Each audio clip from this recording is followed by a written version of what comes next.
Hello students. आज के इस वीडियो लेक्चर में मैं आपके लिए क्लास 10th का जो लीनियर इक्वेशन चैप्टर है उसके एग्जाम्पलार प्रॉब्लम के क्वेश्चंस को मैं सॉल्व करूंगा और मैं करके दिखाऊंगा कि आप कितनी आसानी से इसको सॉल्व कर सकते हैं अगर आपने कॉन्सेप्चुअली चीज़ों को क्लियर कर लिया हो। इस वीडियो को देखने से पहले मैं एक्सपेक्ट करता हूं कि आपके पास अभी तक बेसिक नॉलेज जो है लीनियर इक्वेशन का वो अच्छे से आ गया होगा। एटलीस्ट आप ये जानते हैं कि लीनियर इक्वेशन किसको कहते हैं, लीनियर इक्वेशन में कंडीशंस हम कैसे चेक करते हैं, लीनियर इक्वेशन में सॉल्यूशंस का क्या मतलब है, यूनिक सॉल्यूशन का क्या मतलब है, और पैरेलल लाइंस अगर हैं तो उसका क्या मतलब है, लाइन के ऊपर दूसरा लाइन हो तो क्या मतलब है। तो मैं एक्सपेक्ट करता हूँ कि ये सारी जानकारी आपको आ चुकी होगी और उसके बाद ही मैं आपको सलाह दूंगा कि ये जो वीडियो है एग्जाम्पलार प्रॉब्लम का उसके बाद ही देखें।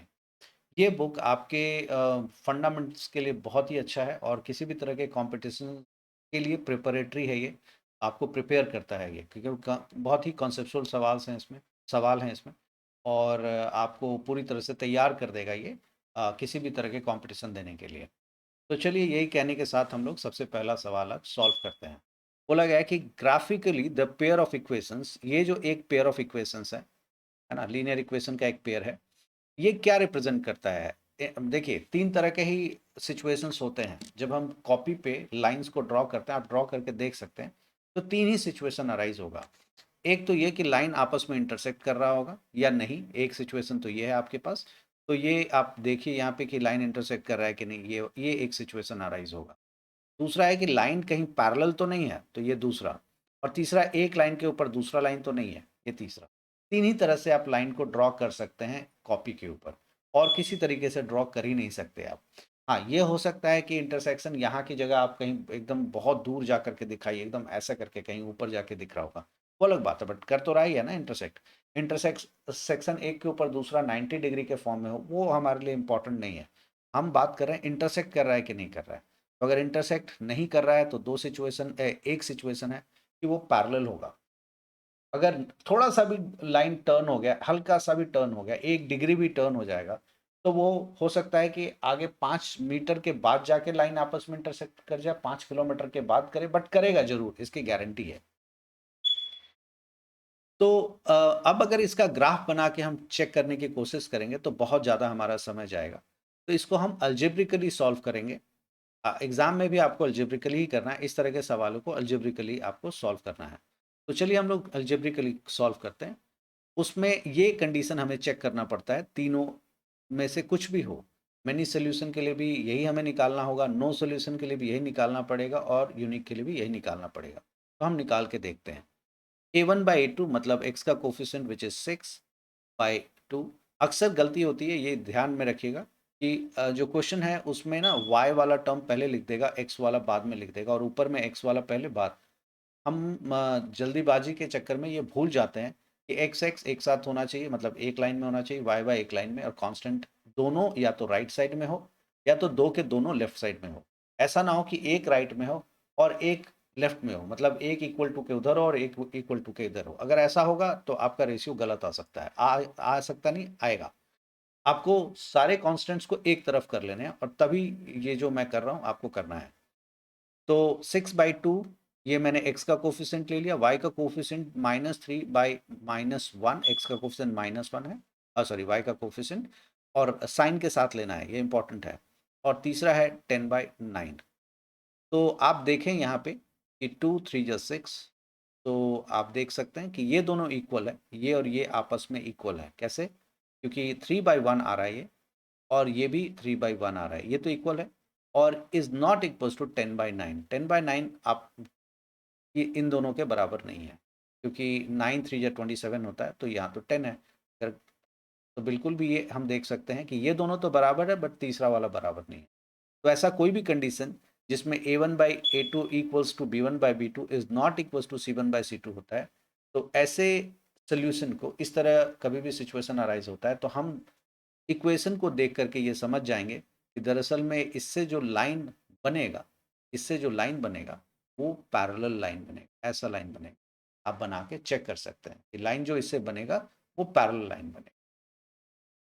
ओके, तो इसमें क्या बोला गया है, इंटरसेक्टिंग एट एग्जैक्टली 2 पॉइंट्स, कभी भी कोई भी लाइन, इसी बहाने मैं और भी सवालों के जवाब दे देता हूँ, कोई भी दो लाइंस आपस में दो जगह इंटरसेक्ट नहीं कर सकते। या तो वो एक जगह करेगा या तो इनफाइनाइटली मैनी जगह करेगा। ऐसा कभी नहीं हो सकता कि एक लाइन आपका यहाँ पे है और दूसरा लाइन ऐसा आया तो एक जगह किया, है ना, और ऐसा दो जगह करने का मतलब लाइन वापस घूम के आ गया। तो लाइन, तो आपको पता है कि लाइन कभी घूम के नहीं आ सकता। अगर घूम के आ गया तो दो लाइन माना जाएगा, ये एक लाइन ये, एक लाइन ये, है ना। तो ऐसा नहीं हो सकता कभी भी। तो ये वाला तो वैसे ही बेकार हो गया, इंटरसेक्टिंग एट एग्जैक्टली 2 पॉइंट्स। मैं आपको ये भी बता रहा हूँ कि कौन कौन सा गलत क्यों है। इंटरसेक्टिंग एट एग्जैक्टली 1 पॉइंट वो नहीं है। क्यों नहीं है? क्योंकि एग्जैक्टली एट 1 पॉइंट के लिए क्या होना चाहिए था, a1/a2 is not equal to b1/b2। हम उस केस में c1/c2 देखेंगे ही नहीं। अगर वो बराबर हो तो भी हमें फ़र्क नहीं पड़ता, नहीं हो तो भी हमें फ़र्क नहीं पड़ता। तो ये केस नहीं है क्योंकि पहला दोनों बराबर है। कोइंसिडेंट लाइन, कोइंसिडेंट लाइन का मतलब होता है एक लाइन के ऊपर दूसरा लाइन। तो एक लाइन के ऊपर दूसरा लाइन का मतलब हो जाता है इनफाइनाइटली मेनी सोल्यूशन। मेरे वीडियोस को अगर आप पुराना जा करके देखेंगे तो आपको इन सभी सवालों का जवाब मैंने पूरी बहुत समय दे करके इन सभी सवालों का जवाब आपको दिया है। बहुत बार क्वेश्चन के सॉल्व करने के दौरान और थ्योरी के दौरान मैंने ये बात पढ़ाई है आपको। तो कोइंसिडेंट लाइन भी नहीं है।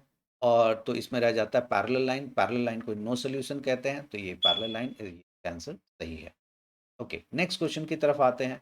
The pair of equation x plus 2y plus 5 equals to 0 and minus 3x minus 6y plus 1 equals to 0 have. वैसे ये देख करके ही हमें पता लग रहा है, लेकिन ठीक है मैं आपके लिए ये कर देता हूँ। देखिए, पेयर ऑफ इक्वेशन फिर से हमें ये जानना है कि किस तरह का सोल्यूशन। देखिए ऑप्शन से पता लग रहा है कि हमें जानना क्या है, तो किस तरह का सोल्यूशन है ये हमें पता लग रहा है। तो हम क्या करेंगे कि फिर से वही कंडीशन चेक करेंगे दोनों के x के कोफिशिएंट को। तो 1/x का कोफिशिएंट, दूसरे का है -3 एंड दूसरे का x का कोफिशिएंट है 2/-6। तो आप देखेंगे कि ये इक्वल आ रहा है ना, 1/-3 और 2/-6 सेम है, दोनों आपस में इक्वल है। Excuse me. और थर्ड वाला टर्म है 5/1, क्योंकि देखिए 5 को एलएचएस में रखा गया है, 1 को भी एलएचएस में रखा गया है, इसलिए कोई प्रॉब्लम नहीं है। आप 5 को आरएचएस में भी रख सकते हैं, 1 को आरएचएस में भी रख के कर सकते हैं। बहुत बच्चों के मन में रहता है कि क्या हमें हर बार एलएचएस में रखना है। बिल्कुल ज़रूरी नहीं है, आप आरएचएस में रख के भी सवाल को बना सकते हैं, लेकिन इतना ध्यान रखिएगा कि दोनों एक ही तरफ होना चाहिए। तो ये हम देख सकते हैं कि ये इक्वल नहीं है। 1 -1/3 is equal to -1/3 which is ठीक है, एकदम फर्स्ट क्लास है, ये दोनों आपस में बराबर है। बट ये C1/C2 के इक्वल नहीं है, इसलिए हम कहेंगे कि ये नो सोल्यूशन है। जैसा यहाँ पे था एग्जैक्टली वही चीज़ यहाँ पे भी है। तो आप इसको देखिए सेम ही चीज़ है, यहाँ पैरेलल लाइन बोला गया है, उसकी जगह यहाँ पे नो सोल्यूशन वर्ड किया गया है, नो सोल्यूशन वर्ड यूज़ किया गया है। तो नो सोल्यूशन इसका आंसर है। कारण ऑलमोस्ट सेम ही है, ऑलमोस्ट सब कुछ वही है, बस नाम से बदल दिया है उन्होंने। तो इसलिए मैंने आपको इसके बचे हुए ऑप्शंस के ऊपर बात नहीं की। If a pair of linear equation is consistent, मैंने ये बात आपको बोला है, रिपीट कर देता हूँ। कंसिस्टेंट का मतलब दो सिचुएशन होता है कि या तो वो आपस में पैरेलल होगा या तो एक के ऊपर दूसरा होगा। Sorry, I beg your pardon, मुझसे गलती हो गई। कंसिस्टेंट होगा तो या तो वो दोनों एक दूसरे को इंटरसेक्ट कर रहा होगा, ऐसे दैट इज यूनिक सॉल्यूशन, या तो फिर वो एक के ऊपर दूसरा होगा। इसको हम लोग कंसिस्टेंट कहते हैं। और एक दूसरे को अगर एक दूसरे को अगर काट रहा हो, पैरेलल होगा, तो उसको हम लोग इनकंसिस्टेंट कहते हैं। मैं एक बार दोबारा इस बात को क्लैरिफाई कर देता हूँ। अगर लाइंस एक दूसरे को इंटरसेक्ट करती हैं एक पॉइंट पे, तो ऐसे लाइंस को हम लोग, ऐसे सोल्यूशन को हम लोग कंसिस्टेंट सोल्यूशन कहते हैं। अगर एक के ऊपर दूसरा लाइन हो तो इसको, इस तरह के सोल्यूशन को भी हम लोग कंसिस्टेंट सोल्यूशन कहते हैं। और अगर लाइंस एक दूसरे के पैरेलल हो तो इसको हम लोग इनकंसिस्टेंट सोल्यूशन कहते हैं। एक और भाषा में, कि अगर नो सोल्यूशन का कंडीशन आपका वेरीफाई हो रहा हो तो लाइंस इनकंसिस्टेंट कहलाएगा। सॉरी, लाइंस इनकंसिस्टेंट नहीं कहलाता, सोल्यूशन इनकंसिस्टेंट कहलाता है। अगर लाइंस एक दूसरे के ऊपर कट कर रहे हो या फिर कह लीजिए यूनिक सोल्यूशन हो रहा हो, तो यूनिक सोल्यूशन को ही हम लोग कहते हैं कंसिस्टेंट सोल्यूशन, और मेनी सोल्यूशन को भी कंसिस्टेंट सोल्यूशन ही कहते हैं। तो इसमें बोला गया है pair of linear equation is consistent, then the lines will be parallel. Parallel होगा क्या? पैरेलल अगर होता है तो मैंने अभी तुरंत बोला, आप रिवाइंड करके देखिए, इनकंसिस्टेंट होता है। तो पैरेलल तो होगा नहीं। बोला गया pair of linear equation is inconsistent. तो पेयर ऑफ लीनियर इक्वेशन अगर इनकंसिस्टेंट है तो वो नो सोल्यूशन होता है ना। अब pair of linear equation is inconsistent है, सॉरी ये कंसिस्टेंट है, तो कंसिस्टेंट का मतलब होता है यूनिक सोल्यूशन या फिर मेनी सोल्यूशन। तो ढूंढ लीजिए। ऑलवेज कोइंसिडेंट, ऑलवेज कोइंसिडेंट नहीं होगा, ये ऑप्शन नहीं है, इसलिए क्योंकि ये आप फिर गारंटी दे रहे हैं कि एक लाइन के ऊपर हमेशा दूसरा लाइन होगा, जो कि सच नहीं है। ऑलवेज कोइंसिडेंट का मतलब कुछ भी हो जाए हमेशा एक लाइन के ऊपर दूसरा लाइन होगा कंसिस्टेंट में, जबकि ये सच नहीं है। क्यों सच नहीं है? क्योंकि मैंने आपको बोला कि अगर एक सोल्यूशन अगर कंसिस्टेंट होता है या पेयर ऑफ लाइंस अगर कंसिस्टेंट होगा तो इंटरसेक्ट भी कर सकता है और एक के ऊपर दूसरा भी हो सकता है, ठीक है। लेकिन यहाँ बोल रहा है कि हमेशा ही एक के ऊपर दूसरा होगा, जो कि सच नहीं है। एक के ऊपर दूसरा भी हो सकता है, लेकिन हमेशा होगा ये गारंटी नहीं है। इसीलिए ये वाला ऑप्शन इसका सही नहीं है। ऑलवेज इंटरसेक्टिंग ये भी सही नहीं है। पैरेलल होगा, पैरेलल तो का तो सवाल ही नहीं होता, क्योंकि पैरेलल होगा तो इक्वेशन क्या होगा, इनकंसिस्टेंट होगा, तो ये वाला बात भी सही नहीं है। अब बचता है इंटरसेक्टिंग और कोइंसिडेंट। ये सही है, या तो इंटरसेक्टिंग होगा लाइंस या तो कोइंसिडेंट, मतलब एक के ऊपर दूसरा हो जाएगा, ये सही है। A pair of equation y equals to 0 and y equals to -7 has इस तरह का सोल्यूशन होगा। तो उसके लिए हम लोग एक सिंपल सा ग्राफ देख लेते हैं। अगर हमारे पास ये एक्स एक्सिस है, ये वाई एक्सिस है, तो ये पहले जान लीजिए आप कि y इक्वल्स टू 0 क्या होता है। इसके बारे में बहुत मैंने डिस्क्रिप्शन अच्छे से इसको समझाया है, आप इन सब के वीडियोस को देख सकते हैं। y इक्वल्स टू 0 का मतलब होता है x एक्सिस होता है, y इक्वल्स टू 0 का मतलब होता है x एक्सिस। बकायदा क्यों होता है वो भी मैंने एक्सप्लेन किया है, आप मेरे ख्याल से पहला 2-3 वीडियोस को देखेंगे तो उसमें आपको इसका आंसर मिल जाएगा। y इक्वल्स टू 0 का मतलब x एक्सिस होता है, and y equals to anything will be parallel to x axis. y equals to कोई भी नंबर हो, कोई भी कांस्टेंट हो, तो पैरेलल टू x एक्सिस हो। अब बोला गया y इक्वल्स टू -7, तो y इक्वल्स टू -7 का मतलब है कि आप -7 पॉइंट ढूंढ लीजिए और यहां से एक लाइन बना दीजिए जो कि पैरेलल टू x एक्सिस होगा। यही हो गया y equals to -7। y equals to 8, y equals to 8 का मतलब है 8 वाला पॉइंट ढूंढ लीजिए और यहां से एक लाइन बना दीजिए जो पैरेलल टू x एक्सिस हो, ठीक है। तो अब इसमें तो आंसर ही दे दिया मैंने आपको। बोला गया है कि the pair of equation y equals to 0 and y equals to -7 has, क्या होगा आप इसका आंसर खुद देख सकते हैं। वन सोल्यूशन, एक सोल्यूशन होगा। गलत है, एक सोल्यूशन होने के लिए लाइन को इंटरसेक्ट करना पड़ेगा एक जगह, जो कि हो ही नहीं सकता। ये देख रहे हैं आप, दोनों लाइन क्या है, आपस में पैरेलल है। तो कहाँ गया मार्कर, ये रहा मार्कर। तो वन सोल्यूशन सही नहीं है कहना, ये गलत है। ओके, इनफाइनाइटली मेनी सोल्यूशन तो तब होता है जब एक लाइन के ऊपर दूसरा लाइन होता है, तो वो भी नहीं है। तीसरा लाइन है हमारे पास टू सोल्यूशन, ये भी सही नहीं है कहना। नो सोल्यूशन ये ठीक है, क्योंकि दोनों लाइंस आपस में पैरेलल हैं, तो नो सोल्यूशन। अब हम देखते हैं the pair of equations x equals to a and y equals to b graphically represent lines which are a pair of equations x equals to a and y equals to b। तो देखिए अभी मैंने आपको कहा y equals to कुछ भी होगा तो पैरेलल टू x एक्सिस होगा। अब b जहां भी हो, मेरे लिए ये इंपॉर्टेंट नहीं है कि b कहाँ है। अगर मान लेते हैं कि y इक्वल्स टू b बोला गया है, तो वो मान लेते हैं कि पैरेलल टू x एक्सिस होगा, यहाँ पे हो जाए।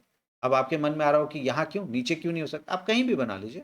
यहाँ इंपॉर्टेंट इस चीज का नहीं है कि कहाँ पे है। और बोला गया x equals to a, x equals to a का जो लाइन होता है वो parallel to x y axis होगा। x इक्वल्स टू ए का जो लाइन होगा वो पैरेलल टू y एक्सिस होगा at a distance of a unit. मतलब अगर a की जगह 5 होता तो आप 5 यूनिट की दूरी पे y एक्सिस के पैरेलल एक लाइन ड्रॉ करते हैं। अगर x इक्वल्स टू -5 होता या -7 होता तो आप 7 यूनिट लेफ्ट साइड में जाकर के पैरेलल टू y एक्सिस एक लाइन ड्रॉ करते। क्लियर होगा? तो अब बोला गया x इक्वल्स टू ए, तो x इक्वल्स टू ए मान लेते हैं, यहाँ पे एक लाइन है x इक्वल्स टू ये वाला। तो दोनों एक दूसरे को क्या कर रहा है, इंटरसेक्ट कर रहा है। दोनों लाइन एक दूसरे को क्या कर रहा है, इंटरसेक्ट कर रहा है। तो बोला गया represent lines which are parallel coincident intersecting. अब ये बात तो क्लियर हो गया कि पहला दोनों सही नहीं है, पैरेलल है नहीं, कोइंसिडेंट है नहीं। कोइंसिडेंट का मतलब एक के ऊपर दूसरा, वो तो नहीं है। अब इंटरसेक्ट तो कर रहा है, बी कॉमा ए पे कर रहा है या ए कॉमा बी पे कर रहा है, ये देखते हैं। तो आपको उसके लिए मैंने बताया कि कोऑर्डिनेट में हमेशा पहले एक्स लिखा जाता है और फिर वाई लिखा जाता है। तो देखिए x की क्या वैल्यू है a और y की क्या वैल्यू है b, तो हमेशा a कॉमा b पहले लिखा जाएगा, इसलिए थर्ड वाला गलत है, मतलब b वाला ऑप्शन गलत है और d वाला ऑप्शन सही है। नेक्स्ट क्वेश्चन की तरफ हम लोग आते हैं। बोला गया for what value of k do the equations 3x minus y plus 8 equals to 0। ये इक्वेशन और ये equation represent coincident lines. Coincident lines का मतलब मैं बार बार रिपीट किए जा रहा हूँ, इसी दौरान मैंने कम से कम 3 से 4 बार बोल दिया है। कोइंसिडेंट लाइन का मतलब होता है एक लाइन के ऊपर दूसरा लाइन, एक लाइन के ऊपर दूसरा लाइन को कोइंसिडेंट लाइंस कहते हैं। मतलब बहुत सारे सोल्यूशन होंगे, बहुत सारे सोल्यूशन। क्यों? क्योंकि लाइन अगर एक जगह एक दूसरे को काटता है तो एक सोल्यूशन होता है। एक बस कल्पना कीजिए, एक इमेजिनेशन कीजिए, ऑल्दो बहुत वेग इमेजिनेशन के लिए मैं आपको बोल रहा हूँ, लेकिन बस तो कर लीजिए फॉर अ टाइम बिंग। तो अगर एक जगह काटता है तो एक सोल्यूशन, दो जगह काटेगा तो दो सोल्यूशन, तीन जगह काटेगा तो तीन सोल्यूशन, चार जगह काटेगा तो चार सोल्यूशन, हजार जगह काटेगा तो हजार सोल्यूशन। और एक लाइन जब दूसरे के ऊपर ही आ जाता है तो फिर लाखों जगह एक दूसरे को काट रहा होता है, करोड़ों जगह एक दूसरे को काट रहा था, इनफाइनाइट जगह एक दूसरे को काट रहा होता है ना। कहीं ऐसा है ही नहीं कि नहीं काट रहा होता, तो हर जगह काट रहा होता है। तो कितने सोल्यूशन होंगे? इनफाइनाइटली मेनी सोल्यूशंस होंगे। तो अब ये कैसे हम लोग यहाँ निकालेंगे? तो फिर से वही है, बोला गया कोइंसिडेंट लाइंस है तो हम लोग कैलकुलेट करते हैं, सेम कॉन्सेप्ट है। एक्स का कोफिशिएंट 3 बाई सेकेंड वाला इक्वेशन का क्या है 6 इक्वल्स टू दूसरा वाला एक्स का वाई का कोफिशिएंट कितना है हमारे पास -1, सेकेंड में वाई का कोफिशिएंट कितना है -k। अब देखिए यहाँ पे वही गेम खेला है जिसके बारे में मैं आपसे बात कर रहा था कि देखिए इन्होंने 8 को लेफ्ट साइड में कर दिया और दूसरे वाले कांस्टेंट को राइट साइड में रखा है। ये आपको प्रॉब्लम कर जाएगा, ये ध्यान में रखिएगा, अक्सर ये प्रॉब्लम करता है अक्सर। तो आपको ये ध्यान में रखना है कि ये एक्चुअली में एक तरफ होना चाहिए, दोनों को आप एक तरफ रख दीजिए, कोई दिक्कत नहीं है। आप 8 को उधर कर लीजिए या -16 को, आपकी श्रद्धा है, वो आप जिधर चाहें कर लीजिए। तो मैं इसको लिख लेता हूँ 6x माइनस के वाई प्लस 16 इक्वल्स टू 0। मुझे विश्वास है कि ये आप समझ गए कि मैंने क्या किया।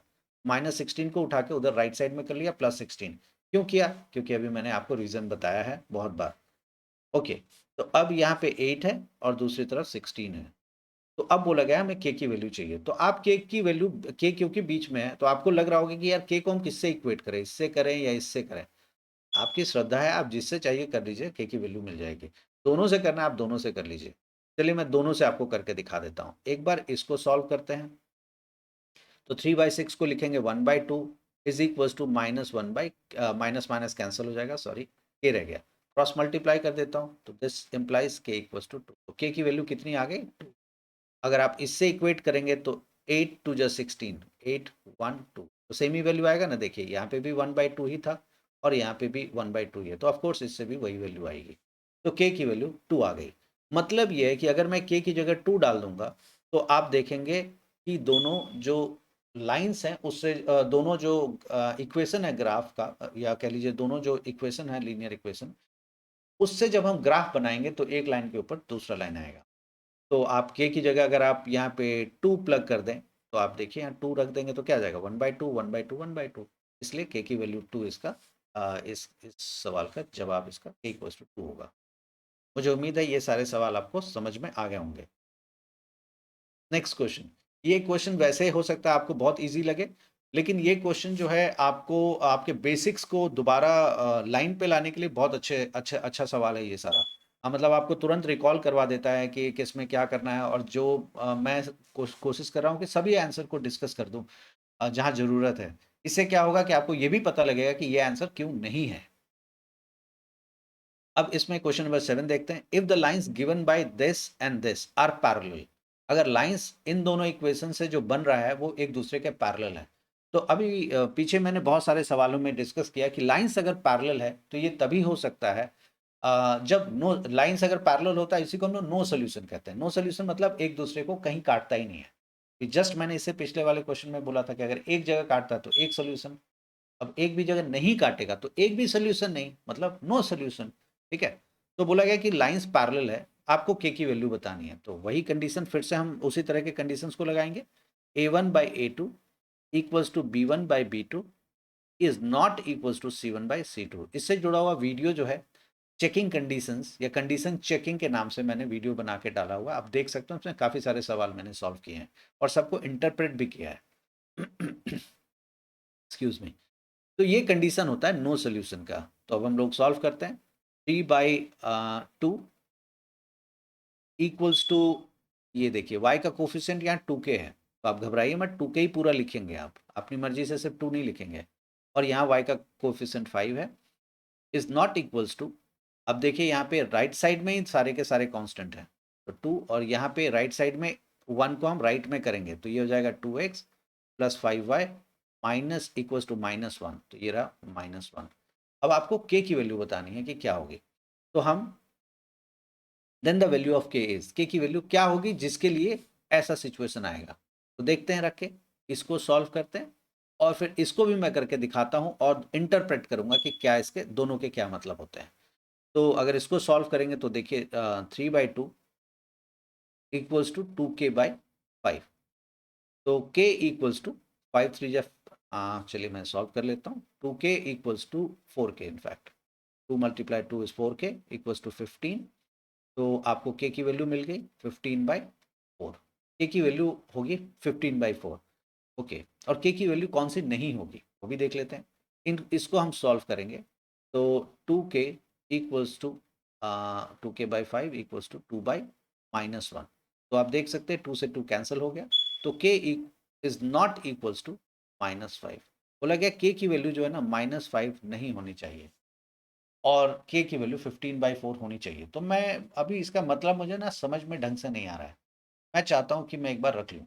अगर k की जगह 15/4 रखूंगा ना मैं, तो ये दोनों आपस में बराबर हो जाएंगे, ये इसका मतलब है।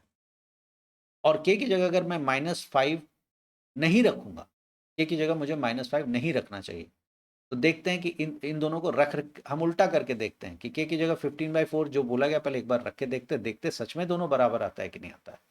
तो ट्राई करते हैं। तो 3/2 इक्वल्स टू 2, k की जगह है 15/4 अपॉन 5। इसको फर्दर सॉल्व करेंगे हम लोग, तो ये हो जाएगा 3/2 इक्वल्स टू 15 × 2, मैं सिंपली मल्टीप्लिकेशन के फॉर्म में ही रखता हूँ ताकि काटने में इजी हो जाए, इंटू 5 है ना, 4 × 5, 5 3 × 15 एंड 2 2 × 4। आप देखेंगे कि 3/2 आपका आ गया, ये दोनों बराबर आ गया, तो k इक्वल्स टू 15/4 रखने से बराबर आ गया। अब एक बार हम k इज इक्वल्स टू -5 बोला गया, मना किया गया रखने, मना किया गया तो मैं उल्टा करता हूँ, रख ही देता हूँ उसको। सो 2/5 इंटू k की जगह -5 इज नॉट इक्वल्स टू का साइन है, मैं नॉट इक्वल टू का साइन लगा रहा हूँ, तो -2 है ना, ये नीचे का माइनस ऊपर ही रहता है, आपको पता है डिनोमिनेटर की जगह हम न्यूमरेटर में माइनस लगाते हैं। अब देखिए 5 से 5 कट गया तो ये क्या बचा, -2 इक्वल्स टू -2, लेकिन साइन क्या है यहाँ पे, माइनस नॉट इक्वल्स टू, तो ये तो गड़बड़ हो गया। अब हम कह रहे हैं कि -2 भी लिखा है लेफ्ट साइड में और राइट साइड में, और बीच में हमने साइन लगा रखा नॉट इक्वल्स टू, तो मतलब कोई सेंस ही नहीं बनता भाई, -2 तो -2 के बराबर है, हम कैसे कह रहे हैं नहीं है।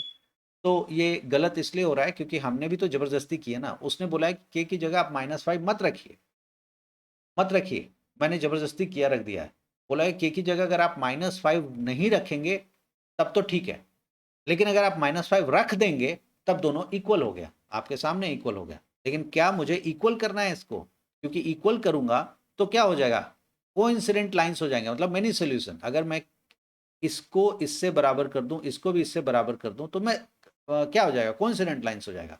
मुझे कोइंसिडेंट लाइन नहीं चाहिए, मुझे नो सोल्यूशन चाहिए। तो k की वैल्यू हमें ऐसी चाहिए जिससे कि ये आपस में बराबर ना हो सके। तो आपसे क्या पूछा गया, if the lines this this this are parallel then the value of k is, तो k की वैल्यू मैंने निकाल दी थी आपके सामने 15/4, ये रहा 15/4, आप इसका सोल्यूशन देख सकते हैं। नेक्स्ट है the value of c for which the pair of equation this and this will have infinitely many solution. आपको c की वैल्यू बतानी है जिसके लिए इनफाइनाइटली मेनी सॉल्यूशन होगा। तो c/6, ये रहा c और ये रहा 6 इक्वल्स -1, y का कोफिशिएंट -1 है, ध्यान रखिएगा, -1/y का कोफिशिएंट -2 है, और इक्वल्स टू राइट साइड में देखिए 2 है और उसके राइट साइड में 3 है। आपको क्या चाहिए, मेनी सोल्यूशन चाहिए, तो मेनी सोल्यूशन के लिए ये कंडीशन होगा। आप किसी को भी किसी से इक्वेट कर सकते हैं, कोई दिक्कत नहीं है। -1/2 and 2/3 will have infinitely for what value of k, इसमें तो संभव ही नहीं है होने का। क्यों नहीं है संभव, ये देख लीजिए।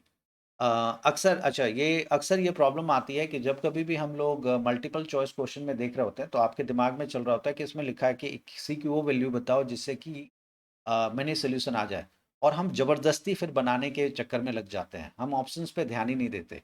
ऑप्शंस पे ध्यान देना बहुत ज़रूरी है। बहुत बार सवाल का जो जवाब होता है ना, वो ऑप्शन से ही आपको बहुत बार मिल जाएगा। बहुत बार मल्टीपल चॉइस क्वेश्चन में तो ये बहुत ही फ्रीक्वेंट है और बहुत कॉमन, मैं कहूँगा फ्रीक्वेंट नहीं भी है तो कॉमन ज़रूर है, कि बहुत बार आंसर से आपको ना पता लगता है कि मतलब आंसर देख के ही आप आसानी से गेज कर सकते हैं कि क्या आंसर होगा इसका, बजाय इसके कि आप पूरा सॉल्व करें। अगर आप आंसर को नहीं देखेंगे ऐसे सवालों में, तो आप बहुत देर तक तो कन्फ्यूज़ रहेंगे। अगर आपको आपका कॉन्सेप्ट क्लियर है तो बहुत देर तक आप कन्फ्यूज़ रहेंगे। क्यों रहेंगे? क्योंकि जब इन दोनों को सॉल्व करेंगे तो आप आएगा c/6 इक्वल्स टू 1/2। आपने c की वैल्यू निकाल ली, ठीक है? तो c की वैल्यू आ गई, सॉरी ये c है, c इक्वल्स टू 3 आ गया हमारा। अब आप c इक्वल्स टू 3 यहाँ ढूँढने की कोशिश करेंगे जो कि दिया हुआ भी है, और आप टिक लगा देंगे। आगे आपने देखने की ज़हमत ही नहीं उठाई। अक्सर ध्यान रखिएगा, अक्सर ये बहुत फ्रीक्वेंट है मल्टीपल चॉइस क्वेश्चन में।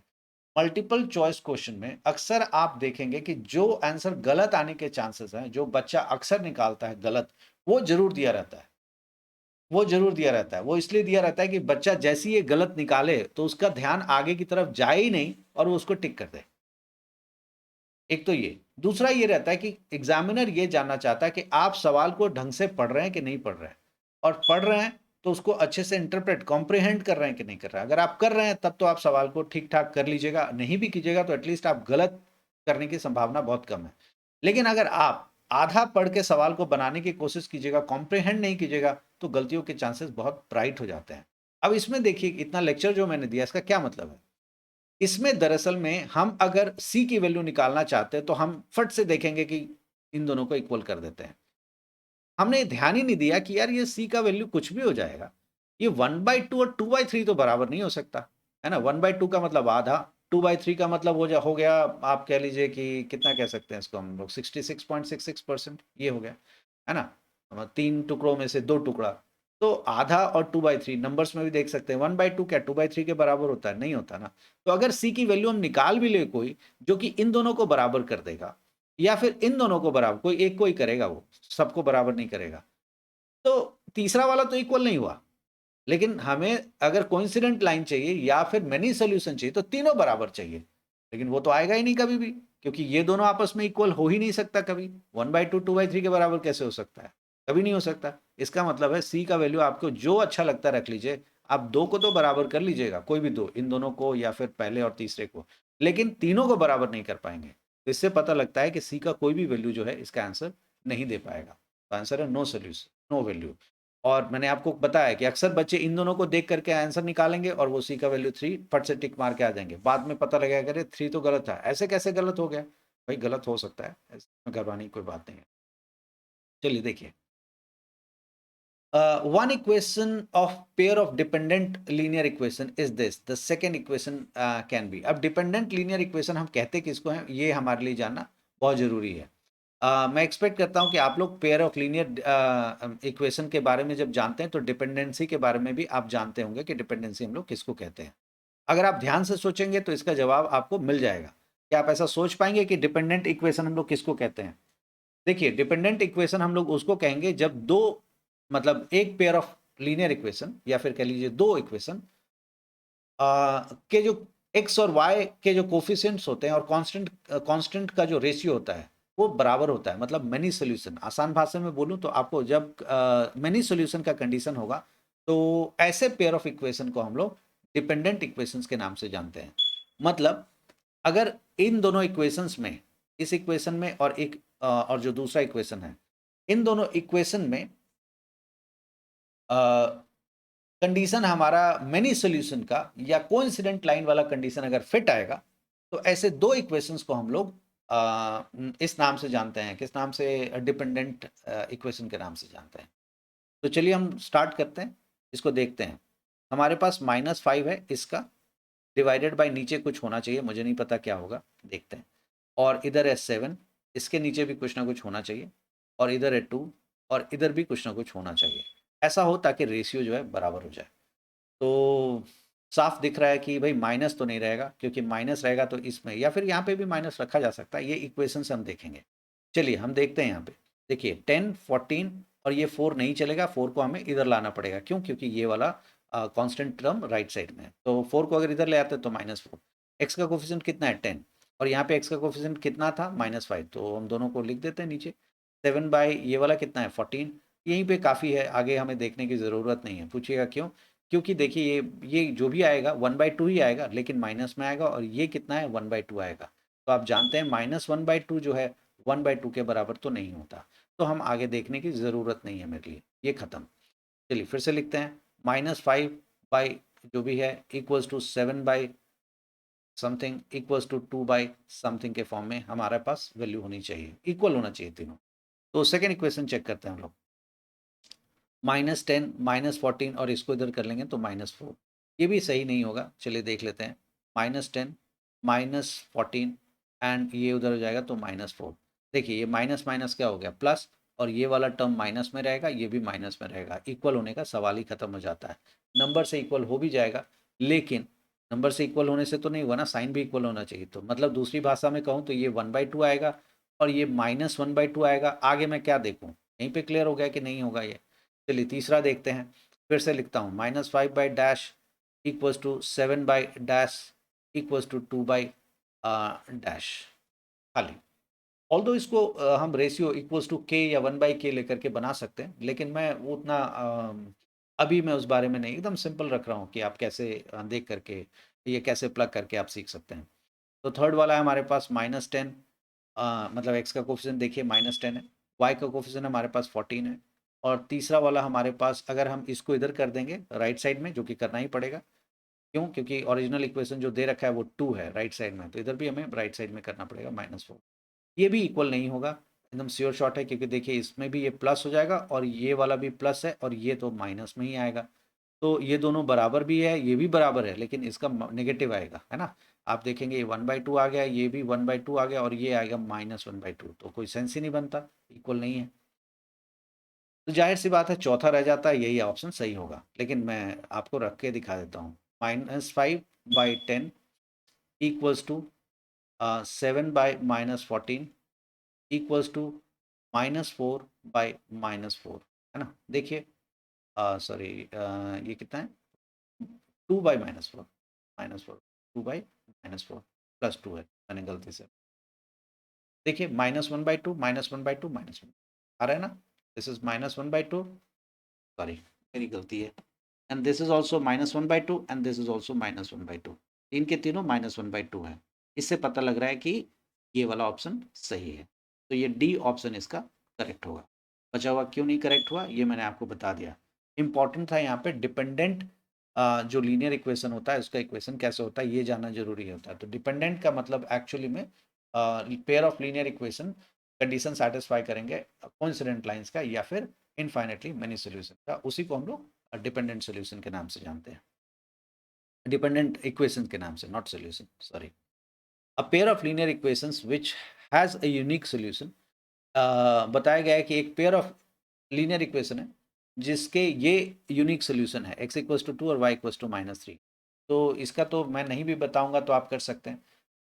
अगर हमारे पास ये सोल्यूशन दे रखा है और बोला गया है कि कौन सा इक्वेशन सेटिस्फाई है, तो अब मुझे पता है कि कौन सा इक्वेशन इसको सेटिस्फाई करेगा। यही आप सीखते रहें कि अगर आपके पास इक्वेशन है, इक्वेशन दिया हुआ है और उससे अगर आपने सोल्यूशन निकालना है, तो हम कैसे जानेंगे कि जो सोल्यूशन निकला है वो सही है?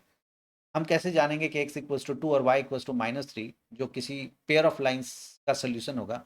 मतलब एक पेयर ऑफ लाइंस आपस में इंटरसेक्ट कर रहा है और वो इंटरसेक्शन पॉइंट जो है x इक्वल्स टू 2 और y इक्वल्स टू -3,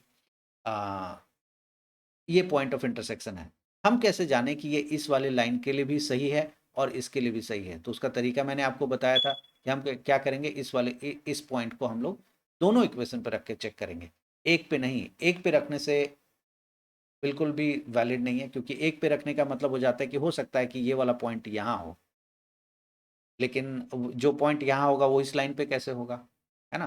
तो इसीलिए हमें दोनों के ऊपर रख के देखना पड़ता है। इससे पता लगता है कि ये वाला जो मंदिर है यहाँ पे, या मस्जिद या जो भी गुरुद्वारा आप जिसमें भी जाते हैं, मेरा मतलब मंदिर वर्ड बोलने से मियरली एक मैंने चलिए इसको मैं मंदिर वर्ड हटा देता हूँ। मैं सिर्फ ये कहना चाह रहा था कि मैं कोई धर्म को बीच में नहीं ला रहा था। मेरा सिर्फ ये कहना है कि ये जो पॉइंट है, मान लेते हैं ये कोई क्लब है, तो ये क्लब इस वाले रास्ते में भी पड़ता है और इस वाले रास्ते में भी पड़ता है, ये इसका मतलब है और कुछ नहीं। उम्मीद है कि ये बात आप समझ गए होंगे। तो अब हम 2, -3 को इक्वेशंस पे डाल के चेक करेंगे। तो पहले इक्वेशन में डालेंगे x की वैल्यू 2, y की वैल्यू -3। देखते हैं सॉल्व करके, ये तो -1 आ गया, बिल्कुल सही। सेकेंड इक्वेशन में भी डालेंगे। सेकेंड इक्वेशन में 2 की जगह x की जगह 2 और -3 y की जगह -3। तो ऑफ कोर्स ये हमारे पास -5 तो नहीं आएगा, आप देख सकते हैं 4 + 9 है ये, which is not equals to -5। तो पहला वाला ऑप्शन तो गलत हो गया। जबकि एक इक्वेशन देखिए इसका सेटिस्फाई हो रहा था। अगर आप एक देख के करते तो मेरे ख्याल से बहुतों को कर जाएंगे आप। तो एनीवे, तो ये नहीं है। दूसरा इक्वेशन हम लेते हैं। दूसरा इक्वेशन हमारे पास 2 इंटू एक्स, एक्स की जगह 2 प्लस 5 इंटू वाई, वाई की जगह हमारे पास -3 है। देखते हैं सॉल्व करके -11 आता है क्या। तो -15 + 4, ये देखिए ये -11 आ रहा है, -15 है और +4 है, which is -11 equals to -11। Correct. लेकिन अभी सेकेंड इक्वेशन में रख के देखना बचा हुआ है, मैं चेंज कर देता हूँ मार्कर। तो सेकेंड इक्वेशन है हमारे पास 4x + 10y, 4 इंटू एक्स की जगह 2 प्लस 10 इंटू वाई की जगह हमारे पास -3 है। देखते हैं करके, -30 + 8, 4 टू 8, -30 + 8 इज -22। देखिए यहाँ पे -22, ये बिल्कुल ठीक है ये दोनों। तो इसका मतलब ये बी वाला आंसर इसका सही है। अगर आप सी पे रख के चेक करना चाहते हैं, मैं सी पे भी दिखा देता हूँ करके। सी पे तो 2 इंटू एक्स की जगह 2, माइनस वाई की जगह -3, और देखते हैं 4 + 3 इज इक्वल्स टू 7 होता है, 1 नहीं है, तो ये तो वैसे ही गलत हो गया। लेकिन सेकेंड इक्वेशन पे भी रखते हैं, मैं जानबूझ के रख रहा हूँ कि कुछ दिखाना चाह रहा हूँ। एक्स की जगह 2 +2 इंटू वाई की जगह हमारे पास -3। तो देखिए -6 + 6, ये हमारा 0 आ गया। देखिए आ गया ना, ये सही आ गया ना। अगर आप एक इक्वेशन पे रख के सिर्फ जांचने की कोशिश करेंगे तो ये पहला भी सही आ गया था, क्योंकि इसमें इस वाले इक्वेशन पे सही आ गया था। दूसरा तो खैर पूरा ही सही था। तीसरे में आपने देखा कि इस पे डाला तो सही आ गया, तो आप टिक कर दीजिएगा। अगर आप दोनों पे नहीं चेक करेंगे तब तो आप टिक करके आ जाइएगा। तो टिक करके आएगा तो आपके सामने देखिए 3 पे तो कम से कम आ ही रहा है। एक इक्वेशन सैटिस्फाई तो 3 के तीनों में हो रहा है। चौथे में भी कोई ना कोई शायद हो जाएगा जिसमें एक इक्वेशन सैटिस्फाई हो रहा होगा। तो एक इक्वेशन पे प्लग करके आप चेक नहीं करते हैं, हमेशा दोनों पे प्लग करते हैं, नहीं तो गलत हो जाएगा। उम्मीद लगाता हूँ कि ये सारे सवाल आपको समझ में आ गए होंगे। नेक्स्ट वीडियो में मैं इसका जो नेक्स्ट एक्सरसाइज है या इसके और जो क्वेश्चंस हैं वो मैं सॉल्व करके आपको दिखाऊंगा। अगर आपको लगता है कि ये जो सिंप्लीफिकेशंस किए जा रहे हैं ये आपके लिए बहुत मीनिंगफुल हैं, बहुत यूज़फुल हैं, तो आप प्लीज़ वीडियो को ज़्यादा से ज़्यादा लाइक करें और कमेंट अपना ज़रूर छोड़ें। शेयर करें बच्चों के साथ ताकि और भी बच्चे इस वीडियो का फ़ायदा उठा सकें। कमेंट छोड़ने से एटलीस्ट मुझे पता लगेगा कि आप लोग वीडियो को कितना सीरियस, जितना आप कमेंट छोड़ेंगे मेरे लिए उतना अच्छा होगा। और अगर कंटेंट में कुछ कमी है तो मैं उसको ठीक करूँगा, आप उसके लिए भी मुझे बता सकते हैं। तब तक के लिए bye bye and thank you.